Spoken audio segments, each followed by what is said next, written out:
गणपतये नमः।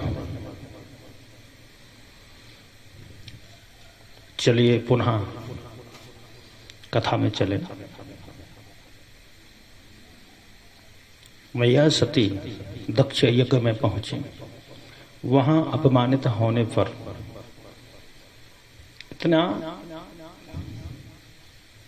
इतना क्रोध हुआ कि मारे क्रोधाग्नि में जल करके अपने आप को भस्म कर लिया। परंतु सती मरत हरिसन बर मांगा। सती मरत हरिसन बरु मांगा। बरु मांगा बार बार शिव पद अनुराग। भगवान विष्णु से मरते समय, शरीर छोड़ते समय सती जी ने वर मांगा कि बार बार भगवान शिव के चरणों में मेरा अनुराग बना रहे। ते ही कारण हिमी गिरि ग्रह जाई और जन्मी पार्वती तनु पाई। इसी कारण से शैलराज के यहाँ अवतार धारण किया। जब से पार्वती जी ने पर्वतराज के यहाँ अवतार लिया है, तब से अणिमा लघिमा आदि अष्ट सिद्धियां वहां आकर निवास करने लगी हैं। सब प्रकार से बहुत प्रकार की सुंदरता उस पर्वत पर जब से मां पार्वती जी अवतरित हुए। देवर्षि नारद को जब पता चला तो देवर्षि नारद पहुंच गए वहां पर्वतराज के यहाँ। और शैलराज वन आदर कीन, पर्वतराज ने बहुत सम्मान किया। पद पखार बर आसन दीन, चरणों को पखार करके आसन पर बिठाया। नारी सहित मुनि पद सिरुनाबा सपत्नीक, चरणों में दंडवत किया।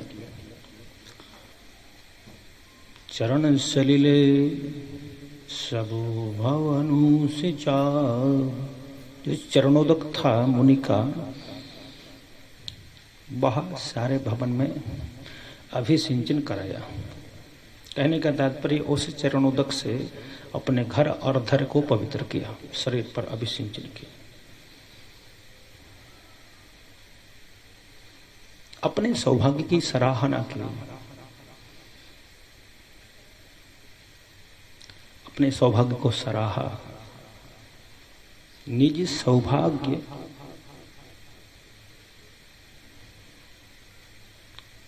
कहे हो गिरिवरण,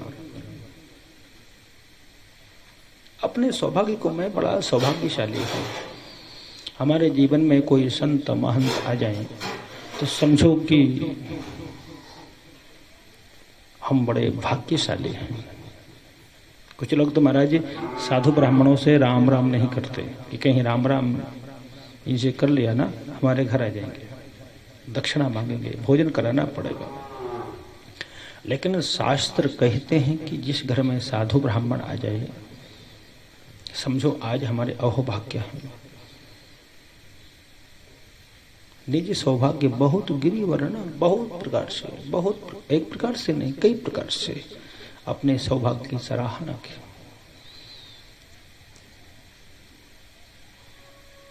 पुत्री को बुलाया, सुता बोली मेलो मुनि चरण। पुत्री ने भैया पार्वती जी ने दंडवत प्रणाम किया। पर्वतराज बोले कि मुनिवर से त्वम सर्वज्ञम त्वम त्रिकालज्ञम, त्रिकालज्ञ सर्वज्ञ तुम, गति सर्वत्र तुम्हार, तुम तीनों लोगों को जानने वाले हो। यहां तक कि 14 जो भुवन हैं उसमें आपकी गति है। बात करो ज्योतिष की तो त्रिकालक, भूत भविष्य वर्तमान, इन तीनों कालों को जानने वाले हो। त्रिकालज्ञ सर्वज्ञ तुम सब जानते हो। गति सर्वत्र तुम्हार, 3 लोक ही नहीं 14 भुवनों में। भूर्भुवः स्वः महा जना तपाः सत्य, अतल वितल सुतल तरातल महातल रसातल पताल आपकी गति है। कहु सुता के दोष गुण, मुनिवर हृदय विचार, जो दोष और गुण हैं हृदय में विचार करके कहिए। देवर्षि नारद को कहा, देवर्षि नारद ने कहा कि तुम्हारे ये पुत्र है वह सर्वगुण संपन्न है। सर्वगुणम संपन्नम अस्ति, सब लक्षण संपन्न कुमारी। तुम्हारी पुत्री जो है सभी लक्षणों से युक्त है। और नामकरण किया, नाम उमा अंबिका भवानी, ये इसके नाम है।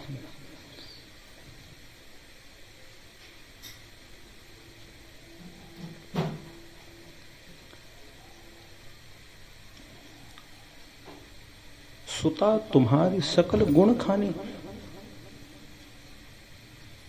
एक दो गुण नहीं, एक दो गुण नहीं, सभी गुणों की, सारे गुणों की खानी है, सभी गुणों की खदान है। सुता तुम्हारी सकल गुण खानी। पर एक दो अवगुण हैं, उनको मैं स्पष्ट करूं। इसका जो पति होगा, इसका स्वामी होगा, वह कैसा होगा? बोले कैसा होगा? अगुण अमान मातु पितुहीन, उदासीन सब संसद छीना। इसका जो पति होगा गुणहीन होगा, मानहीन होगा, माता पिता से रहित, माता पिता से हीन और उदासीन।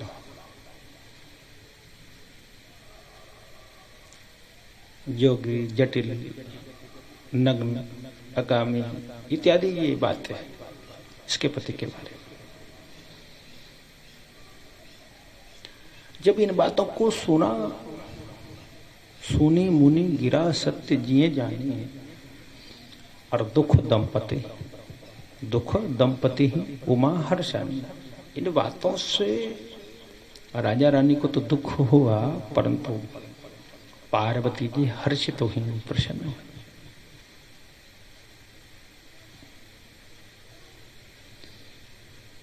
गिरिराज जी बोले कि कोई उपाय, ऐसा कोई उपाय हो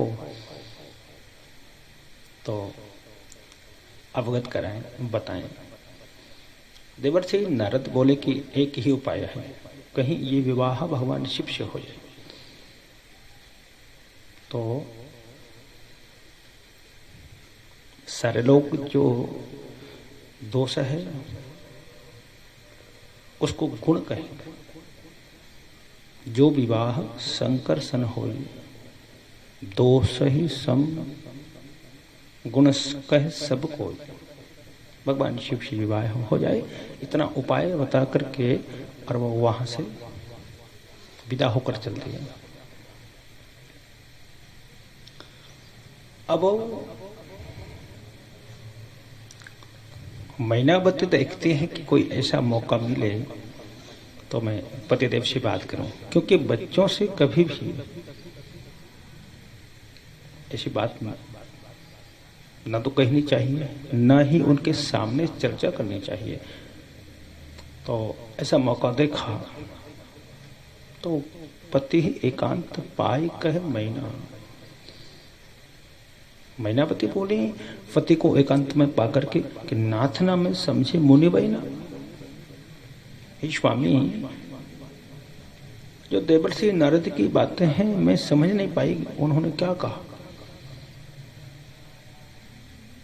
जोगी, जटिल, अकामी, नग्न, क्या इस प्रकार का मेरी पुत्री को पति मिलेगा? अरे मैं समझ नहीं पा रही हूं।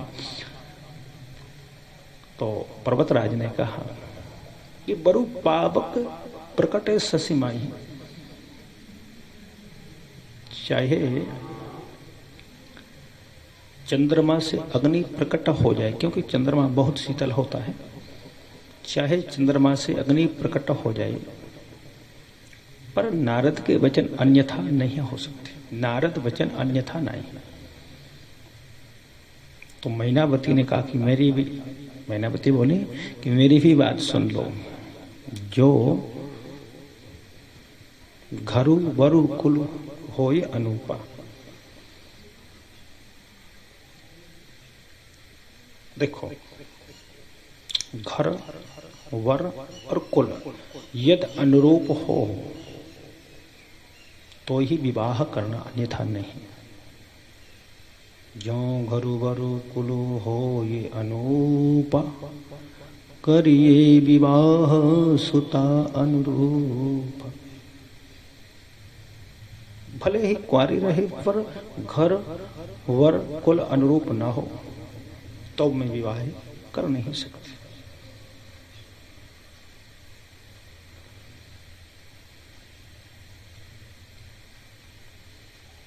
इतने में भैया पार्वती जी आई और आकर के कहा, भैया मैंने आज स्वप्न देखा है, और स्वप्न में एक ब्राह्मण देवता जो श्वेत वस्त्र धारी हैं मुझे तप के लिए प्रेरित कर रहे हैं कि तुम तप करो।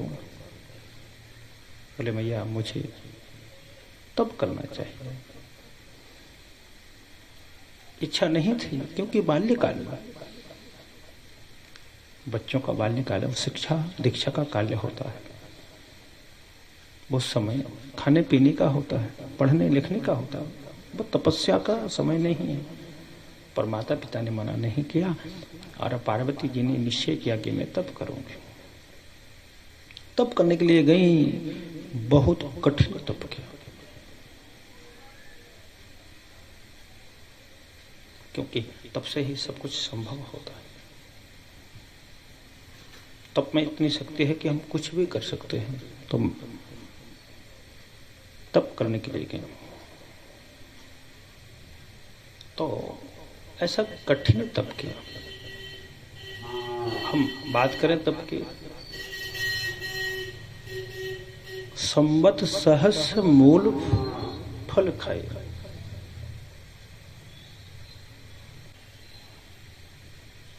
संवत सहस्र मूल फल खाए, मतलब 100 को हम 10 से गुणा करें तब 1000 हो जाता है। संवत सहस्र मूल फल खाए और साग खाए 7 वर्ष कमाए।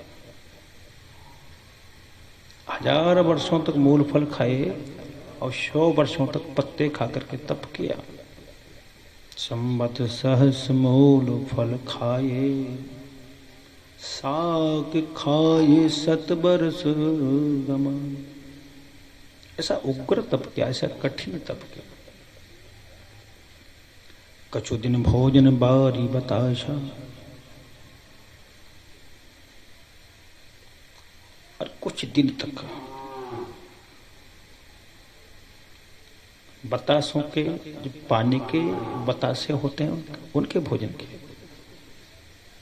बारिश में पानी बरसे और जो बुदबुदे उठाते हैं ना, उनको वारी बतासा, जल के बतासे कहते हैं। उनको खा करके पानी का जो बुदबुदा उठा उसको पाकर, उसको खाकर तब किया। कछु दिन भोजन बारी बतासा किए कछुक। ऐसा कठिन व्रत किया, ऐसा कठिन तप किया, ऐसा कठिन उपवास किया कि भगवान शंकर मुझे पति रूप से प्राप्त हो जाए। उग्र तप किया।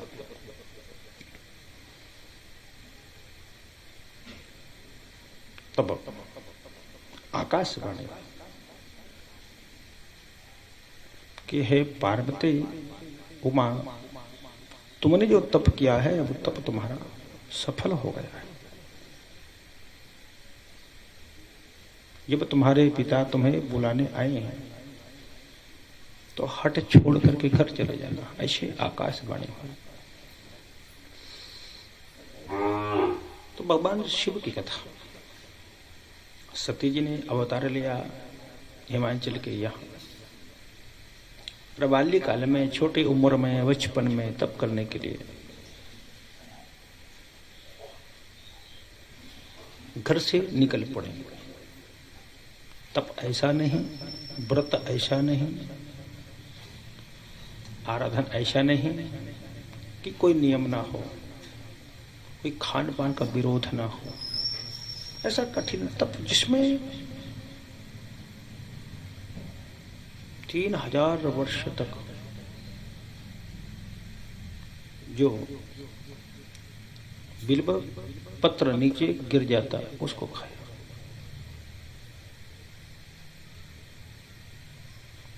कछु दिन भोजन बारी बताशा, पानी की बुदबुदी कुछ दिन तक खाए। और सर्वप्रथम संवत सहस मूल फल खाए। 1000 वर्ष तक क्या खाया? मूल और फल। 100 वर्ष तक पत्ते वनस्पति के पाकर के तप किया, आराधन किया, उपवास किया भगवान शिव को पाने के लिए। क्योंकि एक कर्मलोक है, हमारा जैसा कर्म वैसा हमारा फल। कर्म में सकते हैं तो फल में सकते हैं। कर्म अच्छा है तो फल अच्छा है। कर्म में परिश्रम है तो फल में मिठास है। कर्म ही अच्छा ना कर पाए तो फल अच्छा प्राप्त हो नहीं सकता। इसलिए हमें कर्म अवश्य अच्छा करना चाहिए। आकाशवाणी हुई और आकाशवाणी ने कहा कि तुम्हारे पिता जब बुलाने आए तो हट छोड़ करके घर चले जाना। तुम्हारा ये तप, तुम्हारा ये आराधन सफल हो गया है। तो ये कठिन तप पार्वती जी ने किया भगवान शिव को पाने के लिए। हम बूढ़े हो जाते हैं फिर भी हम तप करना नहीं चाहते, हम तपना नहीं चाहते, आराधन करना नहीं चाहते। किन्हीं लोगों से आप पूछोगे ना व्रत, बोले साहब जीवन में कभी हमने व्रत किया नहीं, क्योंकि हम व्रत कर ही नहीं पाते। हम तो साहब सुबह नाश्ता करने के आदी हैं, दोपहर में भोजन करते हैं, शाम को फिर हमें भोजन चाहिए। न तो तन से, न तो मन से, न भाव से, न बुद्धि से, न विवेक से वो उपवास, वो व्रत और तप करने के लिए तैयार है ही नहीं।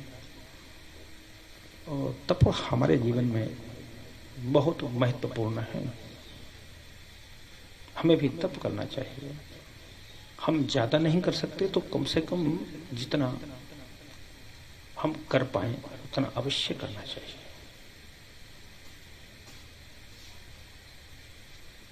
जय श्री राम, जय जय श्री राम।